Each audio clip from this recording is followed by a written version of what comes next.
ತಾರೀಕಿಂದ ಬಂದಿದ್ದಾರೆ. ನಮಗೆ ಬರೋರು ಕನಿಷ್ಠ ವೇತನ ಅಂತ ಏನಿಲ್ಲ, ಬರೀ ಗೌರವಧನ 11,000 ಇರೋದ್ರಿಂದ ಆ ದುಡ್ಡಲ್ಲೇ ಇಲ್ಲಿ ಪರ್ಚೇಸ್ ಮಾಡಿ ತಿನ್ನಬೇಕು. ಅಲ್ಲಿಂದ ಬಸ್ ಚಾರ್ಜ್ ಹಾಕೊಂಡು ಬಂದಿದ್ದಾರೆ. ನೀರು ಕೂಡ ನಾವು ಪರ್ಚೇಸ್ ಮಾಡಿ ಕುಡಿಬೇಕು, ಆ ಥರ ಪರಿಸ್ಥಿತಿ ಬಂದಿದೆ. ಹಂಗಾಗಿ ಪಾಪ ಕೆಲವೊಬ್ಬರೆಲ್ಲ ಉಪವಾಸನೇ ಇದ್ದಾರೆ. ಒಂದು ಟೈಮ್ ತಿಂದು ಒಂದು ಟೈಮ್ ಊಟ ಇಲ್ಲ. ಭಾಳಷ್ಟು ಉನ್ನತ ಮಟ್ಟದ ಅಧಿಕಾರಿಗಳು ಬಂದಿದ್ದಾರೆ, ನಿಮ್ಮ ಹತ್ರ ಮನವಿ ಪತ್ರ ತೊಗೊಂಡೋಗಿದ್ದಾರೆ. ಮೂಲಭೂತ ಸೌಕರ್ಯಗಳು ಒದಗಿಸ್ಕೊಡ್ತೀನಿ, ಊಟದ ವ್ಯವಸ್ಥೆ ಎಲ್ಲ ಮಾಡಿಕೊಡ್ತೀನಿ ಹೆಣ್ಮಕ್ಳಿಗೆ, ಮತ್ತು ಶೌಚಾಲಯದ ವ್ಯವಸ್ಥೆ ಮಾಡಿಕೊಡ್ತೀನಿ, ಯಾವುದೇ ನೀವು ಭಯ ಪಡಬೇಡಿ ಅಂತ ಧೈರ್ಯ ತುಂಬಿಸ್ತಾ ಇದ್ದಾರೆ. ಏನಾದರೂ ಮಾಡಿಕೊಟ್ಟಿದ್ದಾರೆ ಮೇಡಮ್?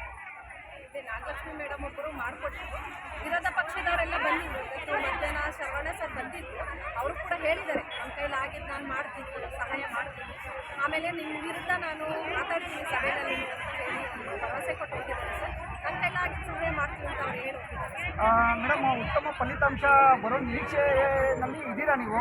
ನಿಮ್ಗೆ ಯಾವ ರೀತಿ ನಿಮ್ಮ ಅನಿಸ್ತಾ ಇದೆ ಮೇಡಮ್? ನಾವು ಒಳ್ಳೆ ನಿರೀಕ್ಷೆ ಬರುತ್ತೆ. 3 ದಿನ ಕಾಲಿಟ್ಟಿದ್ದೀವಿ, ನಾಳೆಗೆ 4ನೇ ದಿನ ಆಗುತ್ತೆ, ನೋಡೋಣ ಏನಾಗುತ್ತೆ. ಕಂಟಿನ್ಯೂ ಮಾಡ್ತೀವಿ ನಾವು. ಉನ್ನತ ಮಟ್ಟ ಸಿಗೋವರೆಗೂ ಬಿಡಲ್ಲ ಸರ್. ನಾವು 15 ಜನ ಕೂತ್ಕೊಳ್ಳಿ, ಬೇಕಾದ್ರೆ ಬರೀ ನೀಟೇ ಕೂತ್ಕೊಳ್ಳಿ ಸ್ಟೇಜ್ ಮೇಲೆ, ಒಂದು ಹೋರಾಟ ಮಾಡಬೇಕು, ಕಂಟಿನ್ಯೂ ಮಾಡಬೇಕು ಅಂತ ಇದ್ದೀವಿ. ಮೇಡಮ್, ತಮ್ಮ ಹೆಸರು ನೀವೇನಾಗಿದ್ದೀರಾ?